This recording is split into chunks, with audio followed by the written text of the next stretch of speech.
कृषि मंत्री नरेंद्र सिंह तोमर साहब का स्वागत करता हूँ राइजिंग इंडिया के स्टॉक के 1 साल 1.5 साल के लिए। तोमर साहब आपसे मैं आग्रह करूँगा कि आप मंच पर पधारें।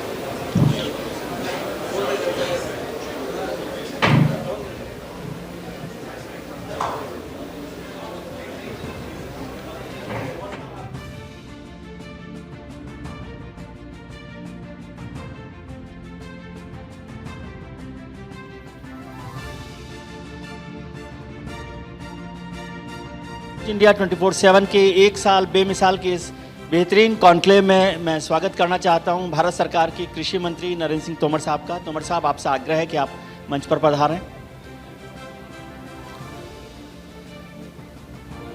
हमारे चेयरमैन डॉक्टर BS तोमर साहब से भी मैं आग्रह करूंगा कि आप स्वागत के लिए पधारें तोमर साहब के।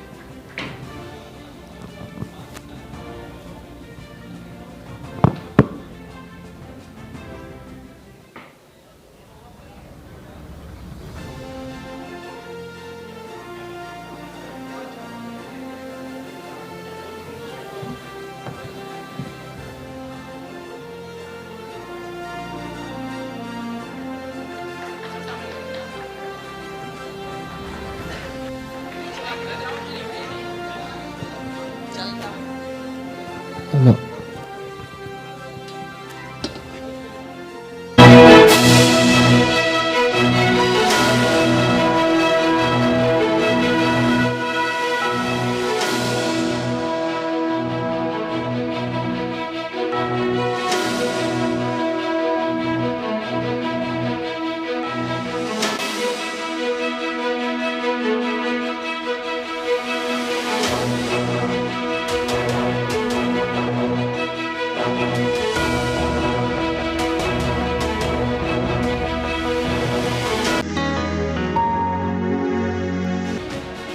केंद्रीय कृषि मंत्री नरेंद्र सिंह तोमर, पीएम मोदी के भरोसेमंद कैबिनेट मिनिस्टर, किसानों के हितों के पैरोकार नरेंद्र सिंह तोमर, पीएम मोदी के भरोसेमंद कैबिनेट मिनिस्टर, किसानों के हितों के पैरोकार नरेंद्र सिंह तोमर संगठनात्मक क्षमता के साथ ही प्रशासन पर मजबूत पकड़ और कुशल रणनीतिकार के रूप में जाने जाते हैं। बात करने की बजाय काम को तवज्जो देने वाले तोमर पहली बार मध्य प्रदेश के मुरैना संसदीय क्षेत्र से 2009 में लोकसभा सदस्य निर्वाचित हुए। 2014 में ग्वालियर से संसद पहुंचे। 2019 में मुरैना से एक बार फिर सांसद चुने गए। इन्हें 2008 में तत्कालीन लोकसभा अध्यक्ष सोमनाथ चटर्जी ने उत्कृष्ट मंत्री के रूप में सम्मानित किया था। न्यूज इंडिया के राइजिंग इंडिया कॉन्क्लेव में आपका स्वागत है।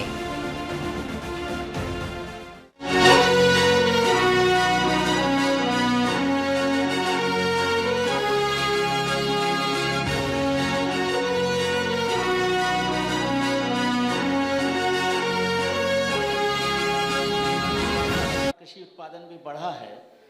भारत सरकार ने, खासतौर से मोदी सरकार ने जो 8 साल में किया है, उस पर थोड़ा सा मैं आपका समय लेना चाहता हूं, फिर आगे सवाल का सिलसिला शुरू जी।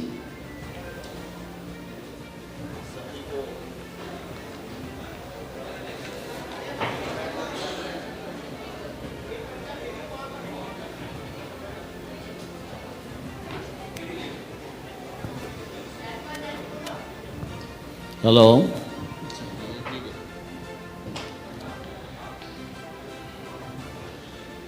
न्यूज इंडिया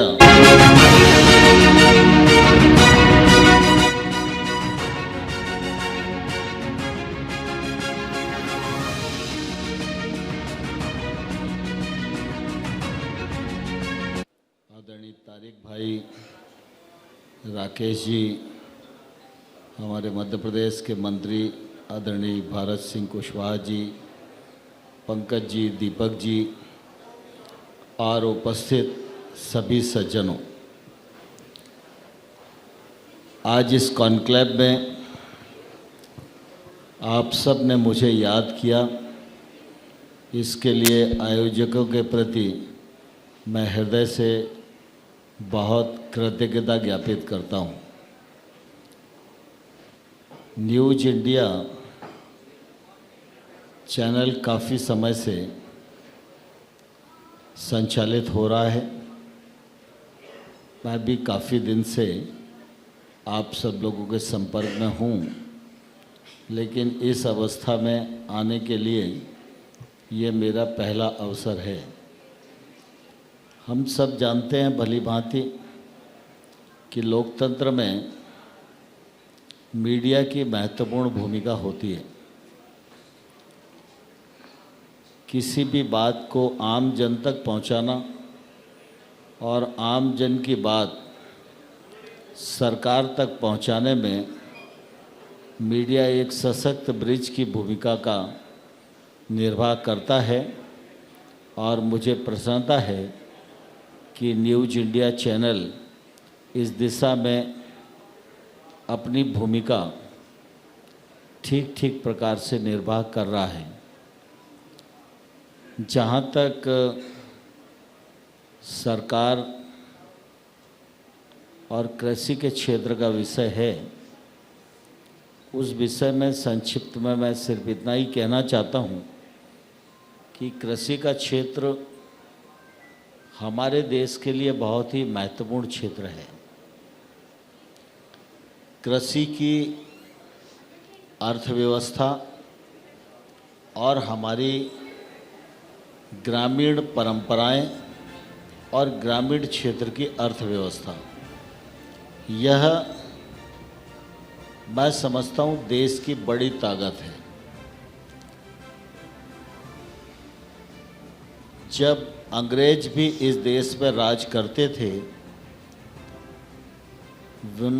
उनके भी प्रयत्नों के बाद भी हमारी ग्रामीण और कृषि की अर्थव्यवस्था पर वो चाहते हुए भी अतिक्रमण नहीं कर पाए। और इसीलिए तमाम झमेलों को झेलते हुए भारत अपनी स्थिति को ठीक प्रकार से बनाए रखने में कामयाब हो सका है। पहले भी अगर हम देखें तो भी कई बार आर्थिक प्रतिकूलता की स्थिति जब दुनिया में आती है तो उसका असर हिंदुस्तान में होता ही है। लेकिन हमारी जो ग्रामीण अर्थव्यवस्था है, कृषि आधारित अर्थव्यवस्था है, इस अर्थव्यवस्था के चलते हमारे देश पर बहुत असर पड़ता हुआ दिखाई नहीं देता और हम बहुत ही अच्छे से अपने को प्रबंधित करके उसमें से निकलने में सफल हो पाते हैं। यह हमारी ग्रामीण कृषि व्यवस्था की ताकत है। पिछले दिनों आप सबको ध्यान है, जब कोविड का संकट दुनिया पर आया तो आपने देखा कि दुनिया के बड़े विकसित देश वे सब भी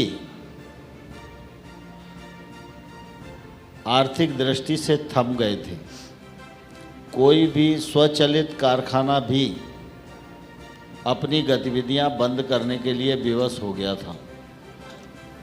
मुझे ध्यान है कि फरवरी में 20 में कोविड की आहट हुई और मार्च 20 में लॉकडाउन हुआ।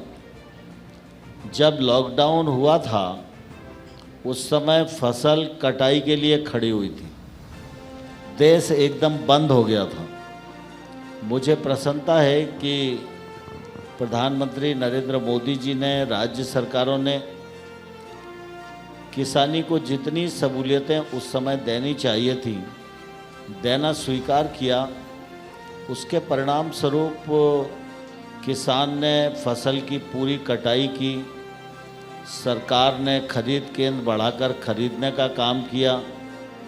और सबसे बड़ी बात यह है कि उसी संकट की स्थिति में किसान ने अगले फसल की बुवाई भी गत वर्ष से अधिक की।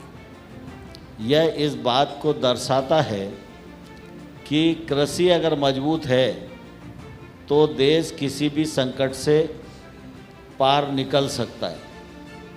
और ये कृषि की ताकत थी कि हम अपने देश के 80 करोड़ लोगों को मुफ्त खाद्यान्न उपलब्ध करा पाए और दुनिया के तमाम ऐसे देश जो हमारे मित्र हैं या जिन देशों को खाद्यान्न की आवश्यकता थी, उन देशों की भी पूर्ति करने में हिंदुस्तान कामयाब रहा।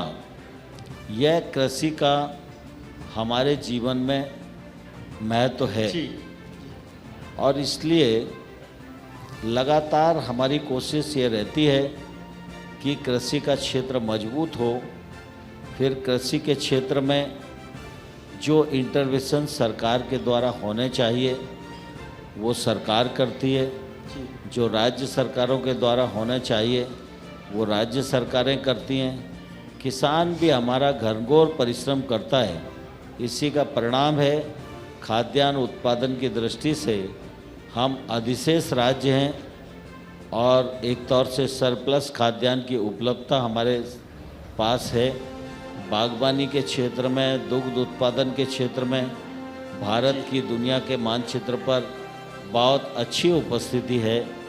यह उपस्थिति और बढ़े और कृषि में टेक्नोलॉजी का उपयोग और बढ़े, जिससे हमारे किसान की लागत कम हो और किसान को अपनी फसल का वाजिब दाम मिल सके और नई पीढ़ी भी खेती किसानी की ओर आकर्षित हो सके। इसके लिए तकनीक की और इंफ्रास्ट्रक्चर की जो आवश्यकता है उस दिशा में भी भारत सरकार सफलतापूर्वक काम कर रही है। जी सर, आपने बहुत अच्छे से इस बात का जिक्र किया कि कोविड का जो महामारी का जो काल था उसमें सब चीज़ें चौपट हो गई थी। अगर कृषि हमारी नहीं होती, हमारा एग्रीकल्चर प्रोडक्शन नहीं होता तो हम खड़े नहीं हो पाते। एग्रीकल्चर प्रोडक्शन ने हमारे देश को खड़ा रखा, मजबूत किया। लेकिन जिन लोगों ने एग्रीकल्चर प्रोडक्शन किया, खड़ा किया, क्या वो किसान उतना मजबूत हो पाया? क्या वो किसान उतना खड़ा हो पाया? और मोदी सरकार का, मौजूदा सरकार का एक बड़ा नारा था कि किसानों की आमदनी को दोगुना करेंगे, उनको ताकतवर बनाएंगे। क्या उस पर आप समझते हैं कि आप संतुष्ट हैं जितना काम हुआ है? देखिए, होता क्या है कि इतने बड़े देश में स्वाभाविक रूप से कृषि का क्षेत्र बड़ा व्यापक है। जी, लगभग 14.5 करोड़ लोग खेती के क्षेत्र में परिवार काम करते हैं। जी, देश की लगभग 55-53% आबादी आजीविका के लिए कृषि पर निर्भर करती है। कृषि को मजबूत बनाने में चौतरफा प्रयत्न करने की आवश्यकता है। कृषक को समय पर बीज मिले, अच्छी क्वालिटी का बीज मिले, समय पर फर्टिलाइज़र मिले, अच्छी क्वालिटी का फर्टिलाइज़र मिले, सरकार के द्वारा जो आगान उन तक पहुंचता है वो समय पर पहुंचे और स्वाभाविक रूप से किसानी के क्षेत्र में जो सरकारी या निजी निवेश होना चाहिए उसके दरवाजे भी खुलना अत्यंत आवश्यक है।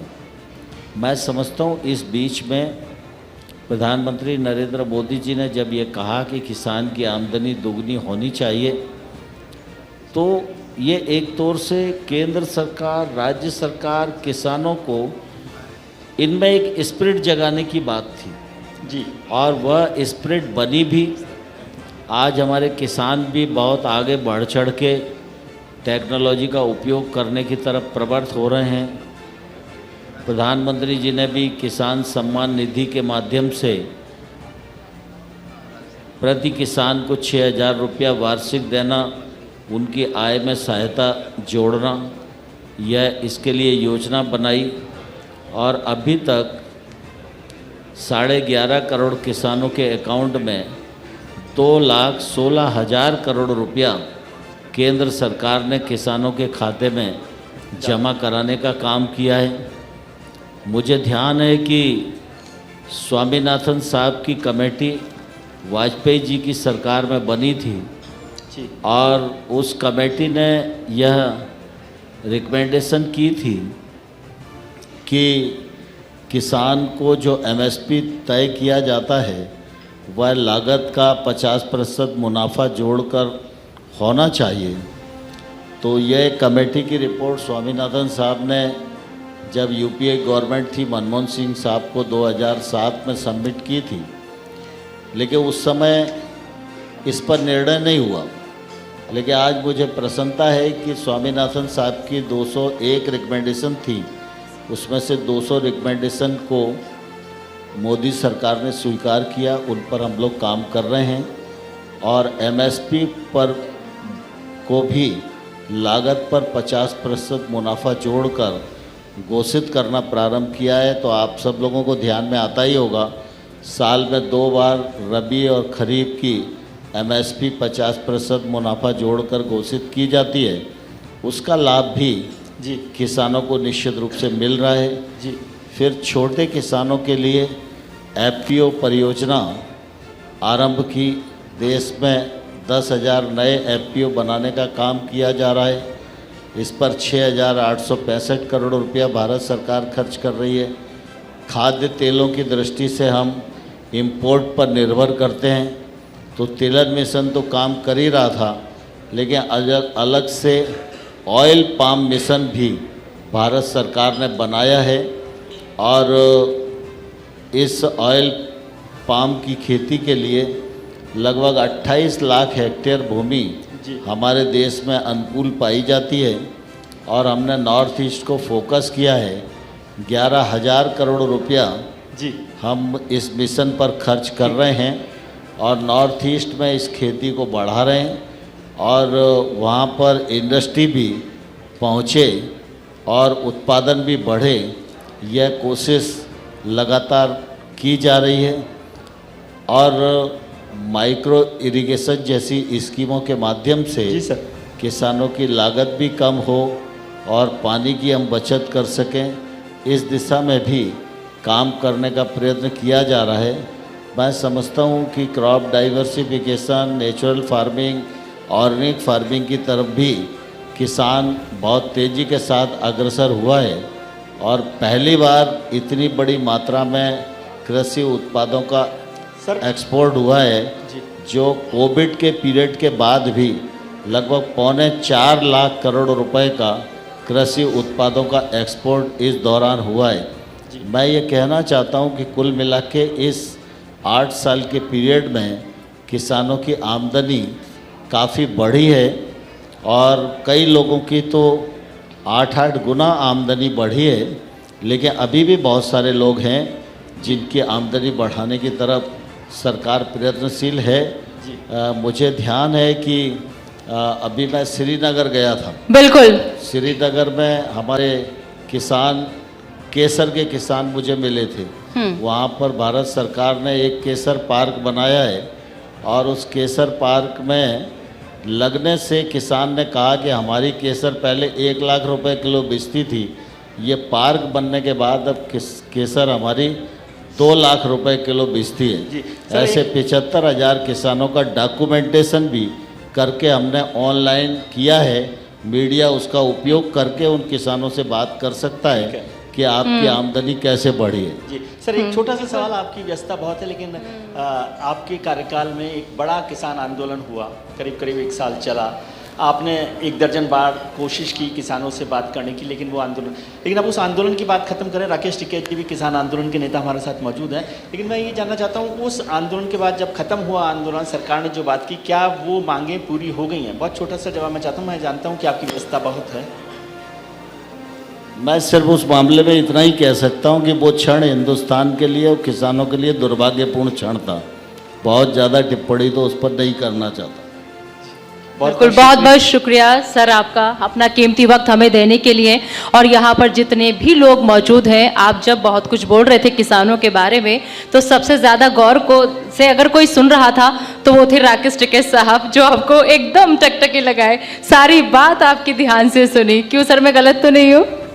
बहुत बहुत शुक्रिया सर अपना कीमती वक्त हमें देने के लिए।